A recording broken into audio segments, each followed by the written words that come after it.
এটা প্ৰকৃত সত্য কি জানেনে নাই? নিজৰ মানুহৰ দৰে হিংসা কৰা মানুহ এই জগতত নাই। বিশেষকৈ আমাৰ অসমীয়া জাতিটোৰ কথা কৈছোঁ। অসমীয়া মানুহ মৰি যাব ভাই, নিজৰ মানুহ কেতিয়াও একো বস্তুতে হেল্প নকৰে, একো বস্তু তোমাক কাম নিদিয়ে।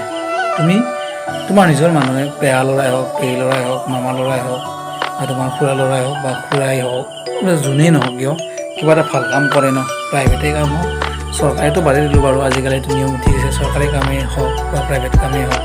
বিশেষকৈ আজিকালি যিহেতু সবে প্ৰাইভেট কামেই কৰে, প্ৰায় মেক্সিমাম 90% মানুহে।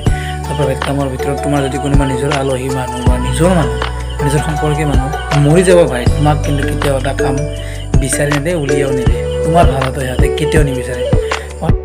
বাকী তোমাৰ নিজৰ মানুহে তোমাক এনেকৈ এক্টিং কৰিব মানে তোমাক চবদিন ছাপোৰ্ট কৰে, তুমি এইটো কৰা, মই আছোঁ, মই চাম, মই কৰি দিম।